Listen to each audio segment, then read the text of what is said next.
Maranatha, enfant béni de Dieu. Aujourd'hui, nous allons parler du troisième ennemi du chrétien.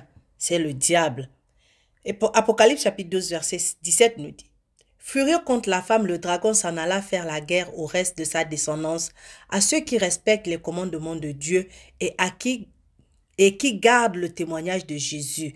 Donc le diable attaque seulement ceux qui respectent les commandements de Dieu et gardent le témoignage de Jésus. Le diable est l'adversaire par excellence. C'est le sens du mot qui a donné Satan en français.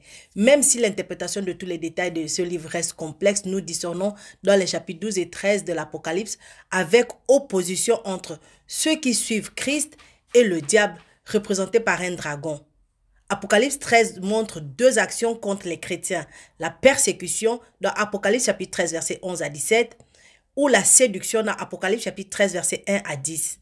Nous reviendrons en détail vraiment, mais il est important de noter que la guerre a commencé dès le jardin d'Éden dans Genèse chapitre 3 et ne se terminera que lorsque le diable sera jeté dans les temps de feu et de soufre dans Apocalypse chapitre 20 verset 10. Donc le diable est notre ennemi, c'est notre ennemi déclaré, il l'a déjà déclaré et il nous attaque dans les émotions, il nous attaque dans nos envies, il nous attaque à travers nos amis, à travers nos connaissances, il nous attaque par tous les moyens possibles. Donc nous sommes dans un combat et le combat là pour le mener, pour le gagner, il faut savoir que tu as déjà les armes que Dieu t'a déjà données. Il faut savoir que tu as la foi en Jésus parce que Dieu t'a déjà garanti qu'il combat pour toi et parce qu'il combat pour toi, il va vaincre le diable.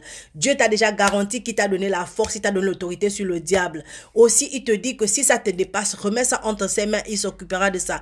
Donc toi, au lieu de passer ton temps à penser au diable, à penser au démon, à craindre et à penser que le diable va te faire quelque chose, le diable ne peut pas te faire quelque chose si tu sais qui tu es en Christ, ce que Christ a fait en toi, ce que Christ a fait pour toi et ce que Christ fait à travers toi.